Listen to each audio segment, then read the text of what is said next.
I'm pretty sure you have heard the statement of school kills creativity. And I've been thinking about that statement and about if that statement fitted with me. Did school really mess with the way I live and relate to others? Because, well, I'm going to tell you a little bit about me just so you can get to my point. Growing up, I used to be like the smart kid.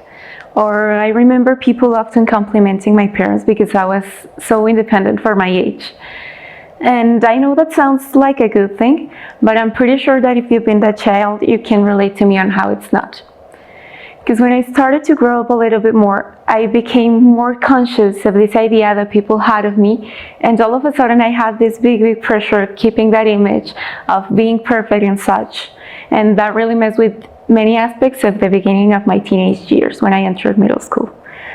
I remember my average lowering by like 4 or 5 tenths of a point, and just because of that I really crumbled out on the idea that I wasn't as smart anymore, that I was dumb. And so when I heard that statement again, I thought, is it really school that kills creativity, or is it the way society teaches us to deal with it? Because I mean, they built us to classify ourselves into grades, into trophies, into really any award. One person wins it all, and the other one's effort is worthless. There's this research done by some NASA scientists that shows that, in fact, 98% of children are born creative geniuses. So what happens to all of that? Why do we end up having just a little bit of people that think out of the box, that actually enjoy what they do?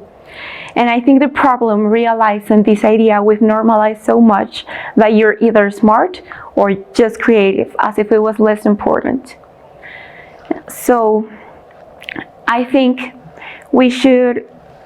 that is leading us to not let ourselves go as much as we like to. So my advice here is to let yourself feel and to let your mind rest so you can develop your creativeness. Because at the end of the day, there are the experiences what counts. And I want to make you a question for all of you. Are you going to stay here? Because, well, the answer is no. There's just exact moment and place our feet are never going to step in again. So take a step back, evaluate what matters to you, and make it count. Thank you.